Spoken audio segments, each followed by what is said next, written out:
eleitoral 0600-273-24, origem, município de Mirante da Serra, relator eminente, magistrado doutor Edson Bernardo Andrade Reis Neto, trata-se de prestação de contas candidato ao cargo de vereador.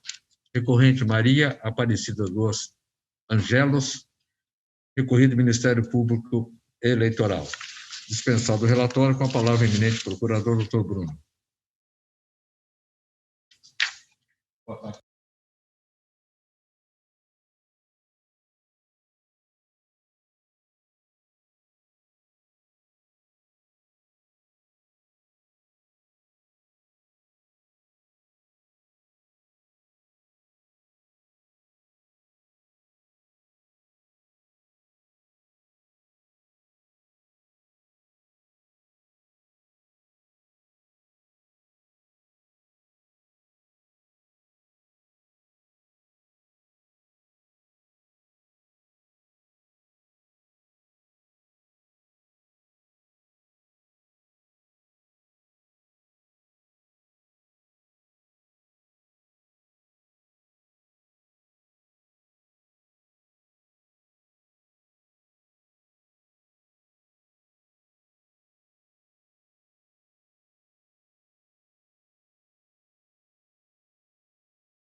Pelo não recurso, com a manutenção da sentença e aprovou as contas de controle da plata e determinou a reposição horária de R$50. Obrigado, doutor Bruno. Com a palavra, eminente relator, doutor Edson Bernardo.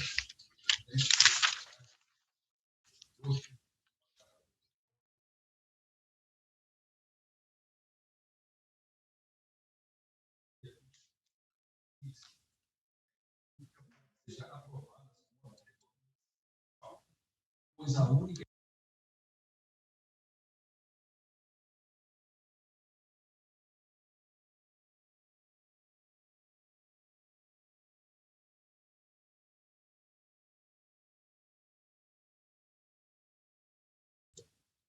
Me desculpe. Ela aduz que o referido gasto representa apenas 1,3% do total da movimentação financeira e que a sentença vaticinada aprovou as contas com ressalva, determinando a recomposição ao erário no valor de R$250, os quais foram gastos com combustível. A parte recorrente sustenta a questão da proporcionalidade, né? Contudo, a exemplo do julgamento que nós tivemos ontem aqui nesta corte, não se trata de aplicação do princípio da proporcionalidade ou da razoabilidade, até porque o juízo de primeiro grau, quando ele julgou aprovada com ressalva, ele fez um juízo justamente proporcional valorativo, e até porque existe vedação expressa, a norma é cogente, o candidato deveria ter observado que não é possível, não é lícito o pagamento de despesa com combustível utilizando recursos públicos. O que diz a norma do parágrafo 6º, artigo 35 da Resolução 23.607/2019. Parágrafo 6º. Não são considerados gastos eleitorais, não se sujeita à prestação de contas e não podem ser pagos com recursos da campanha as seguintes despesas de natureza pessoal do candidato. A linha A, combustível e manutenção de veículo automotor usado pelo candidato na campanha. E é justamente esse o caso. E nesse sentido, senhor presidente, eu trago também aqui jurisprudência recente do Tribunal Regional Eleitoral do Mato Grosso, agora do dia 9 de fevereiro de 2022, no mesmo sentido do entendimento da Corte que foi lançado ontem, né? No sentido de que as contas podem ser aprovadas, mas com ressalva e com a combinação de devolução do valor. Nesse ponto, senhor presidente, então, não merece reforma a sentença, que aprovou as contas com ressalvas e determinou a devolução ao Tesouro Nacional. Ante o exposto, voto no sentido de conhecer e, no mérito, negar provimento ao recurso. É como voto, presidente. Obrigado, eminente doutor Edson. Vossa Excelência, estão concluindo negando provimento ao recurso. Consulta eminente, magistrado doutor João Rolim. Senhor presidente, a exemplo do julgamento de ontem, primeiramente, boa tarde a todos, externando o prazer de estar presencial com todos os membros e pares, eminente procurador eleitoral, serventuários, meu muito boa tarde a todos. E a empolgação foi tão grande que eu estava atropelando as saudações, mas é uma satisfação estar presente aqui. A exemplo do julgamento de ontem, eu estou com o relator, frisando que o TSE já entendeu que não existe aplicação do princípio da insignificância na justiça eleitoral, no direito eleitoral. Mormente, quando se trata de recurso público. Nesse caso, o juízo de proporcionalidade, razoabilidade foi feito já com a aprovação das contas com ressalvas, e a alegação de que é ínfimo o valor, nós temos a não aplicação do princípio da insignificância, de maneira que estou com o relator. Obrigado, doutor João. Eminente Marcelo, doutor Clênio Amorim. Senhor presidente, eminentes pares, como já foi dito, nós já julgamos um processo semelhante ontem. Eu não vejo, senhor presidente, muita diferença do que seja aprovado e o outro com ressalvas. Eu não vejo que a aprovação com ressalvas seja gravosa, né? E com relação à restituição, não sei, ontem um caso que nós tivemos de movimentar todo o Poder Judiciário aqui para uma restituição que o recorrente estava resignado de R$ 55,00. Ora, ele fez o uso do FEFC, Fundo de Financiamento Especial de Campanha, e tem por obrigação devolver porque é vedado essa despesa. De formas que, como de ontem eu me manifestei com relação à jurisprudência do Tribunal Superior Eleitoral e dos tribunais regionais eleitorais, inclusive o nosso, porque o juiz de primeiro grau já aplicou os princípios da razoabilidade e da proporcionalidade quando dá sentença. Eu vou com o relator, senhor presidente. Obrigado, doutor Clênio. Eminente Marcelo, doutor Watson. Boa tarde a todos. Este caso é idêntico ao julgado ontem.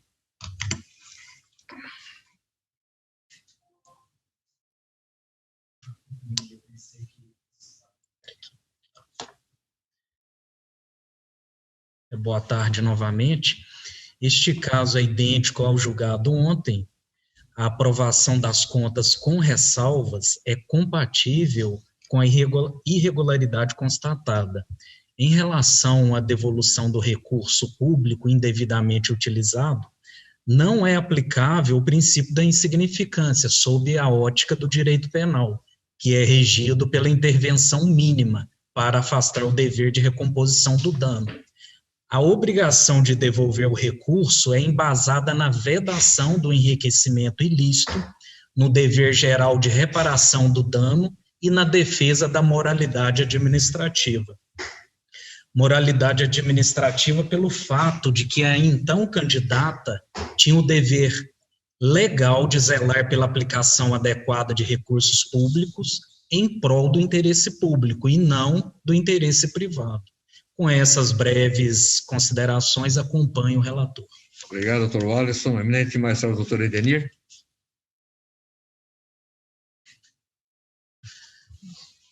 Novamente, cumprimentando a todos os pares, ao doutor Bruno, do Ministério Público.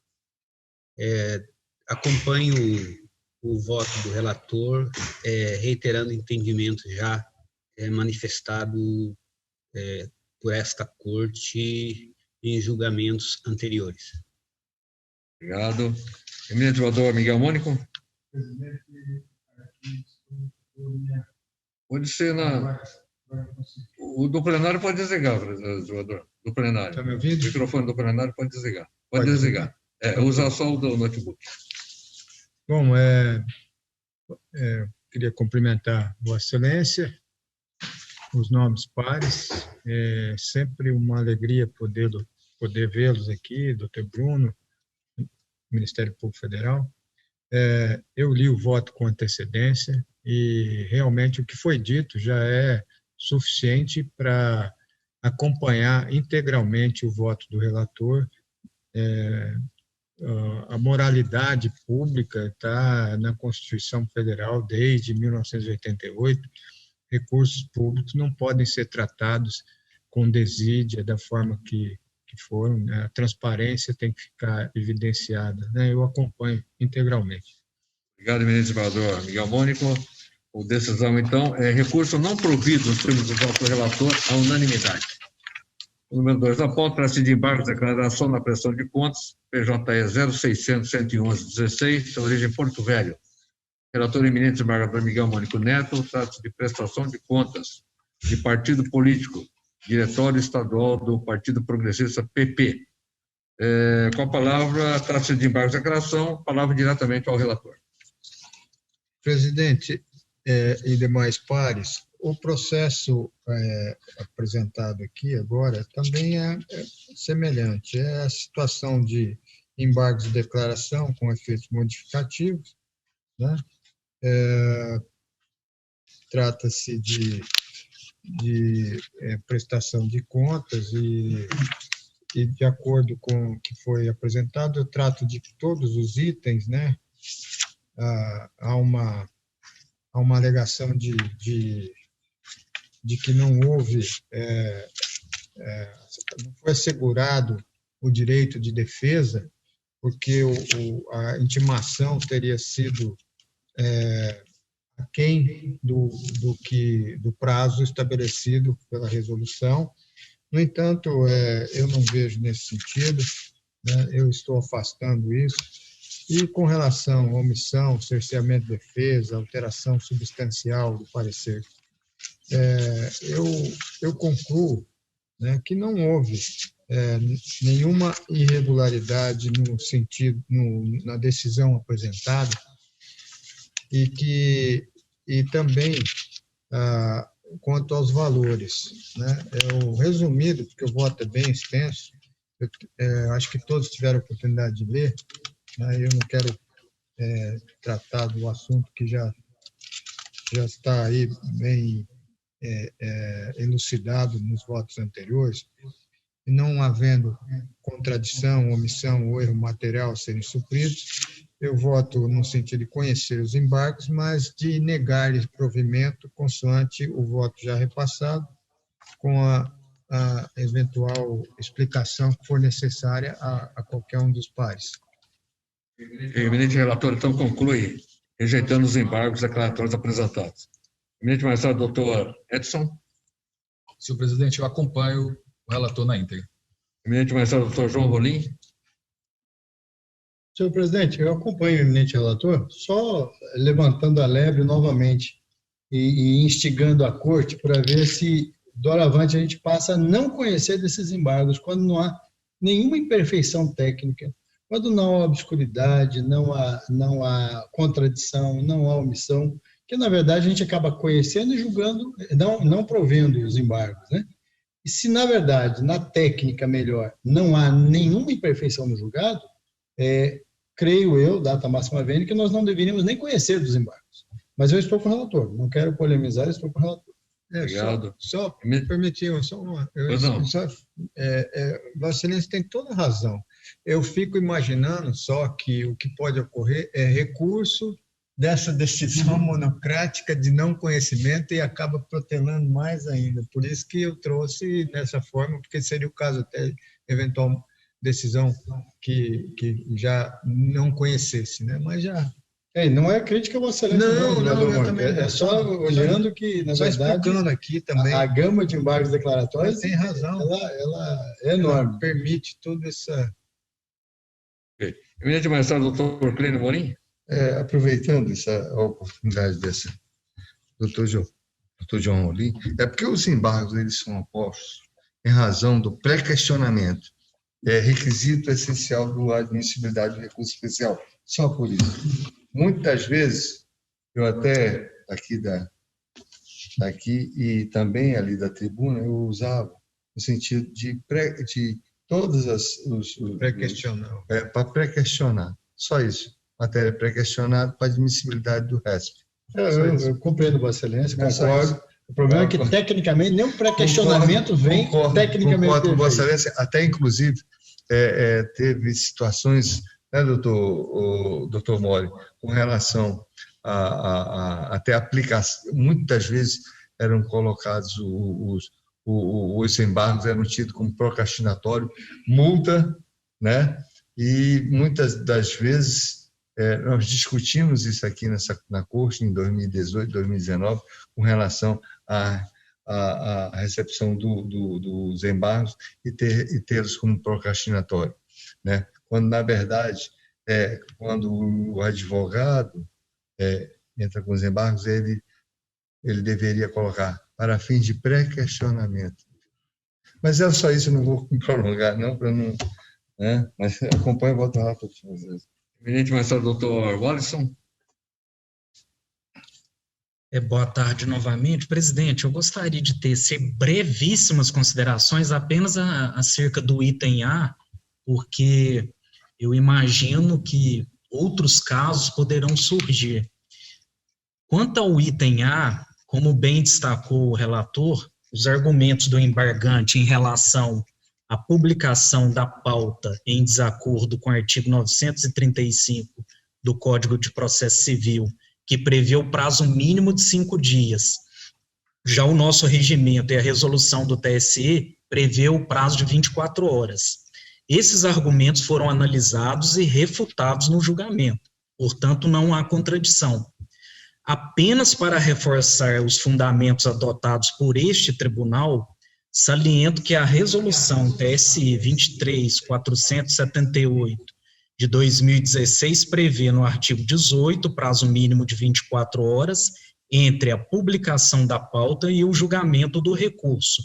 E essa resolução do TSE foi editada exatamente para compatibilizar o novo Código de Processo Civil, que tem caráter supletivo e subsidiário no âmbito da justiça eleitoral, com as peculiaridades do processo eleitoral, sobretudo com o princípio da celeridade processual na justiça eleitoral.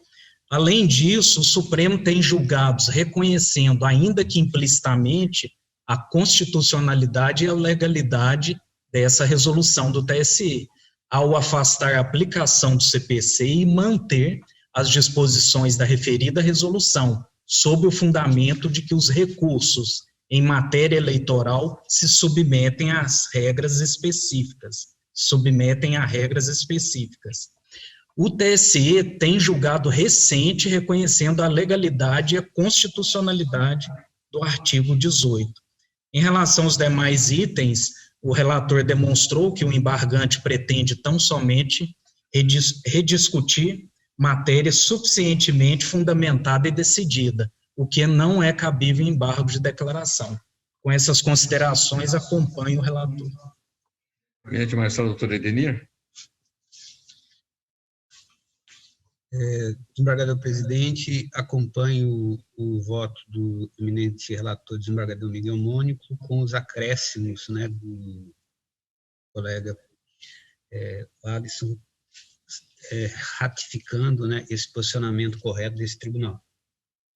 Ok, então, embargos não providos nos termos do voto do relator, a unanimidade. Consulta eminentes pares se algum outro assunto a ser tratado nessa sessão judicial ou administrativa. Não. Pois não. Se o senhor me permite, eu gostaria de tecer uma fala em relação ao dia do ouvidor e dia da ouvidora. Pois não. Okay? Hoje, dia 16, se comemora o dia do ouvidor, dia da ouvidora. E eu não poderia me furtar, senhor presidente, de trazer alguns números da nossa combativa, laboriosa ouvidoria. E números que impressionam pela grandiosidade do atendimento. Relatório da ouvidoria do ano de 2021.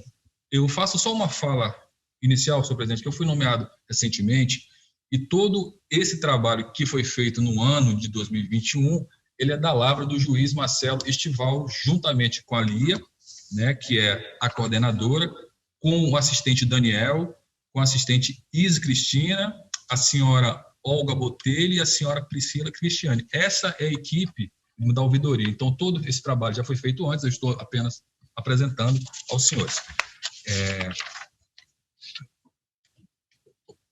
Pois bem, a apresentação desse relatório, ele é fruto da obrigação prevista no regimento interno, artigo 14.10 do regulamento da resolução. Então, sempre que tiver as atividades da ouvidoria, ela tem que ser apresentada à corte, e por isso que eu uso essa oportunidade, né? Em relação aos números, senhor presidente, que foram um trabalho realizado no ano que passou, nós tivemos 804 atendimentos ao cidadão, nós tivemos 3 críticas, 9 denúncias, 2 elogios e 63 reclamações, né? Num total de 909 processos instaurados. Porém, em termos de atendimento telefônico, nós tivemos 6.282 atendimentos ao cidadão. Tem um fato muito curioso durante a pandemia, que eu tenho que externar, talvez pouca gente saiba, que com a pandemia, as zonas eleitorais elas tiveram muita dificuldade de atender, doutor Denir. Muita dificuldade. O cidadão ligava na zona e às vezes não conseguia. De quem que o cidadão se socorria? Da ouvidoria. A ouvidoria que fazia esse atendimento e depois fazia a interlocução com a zona eleitoral. E hoje nós temos também um instrumento que é muito eficaz, que é o balcão virtual. O balcão virtual na Justiça Eleitoral, salvo engano, posso estar equivocado, em Rondônia, é a única que atende o cidadão. Geralmente o balcão virtual é para atender quem?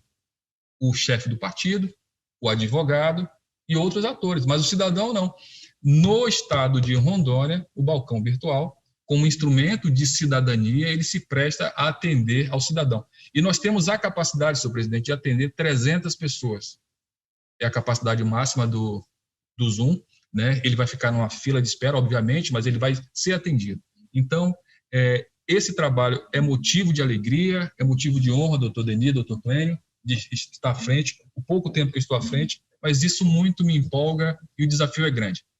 Essas são as palavras, senhor presidente. Muito obrigado. Parabéns, doutor Edson. Obrigado, doutor Edson. Parabéns aí à equipe da ouvidoria por esse brilhante trabalho realizado e que continua sendo realizado. Alguma anotação para a ata? Não. Bom, senhores, então, encerrado o julgamento dos processos, eu declaro encerrada essa sessão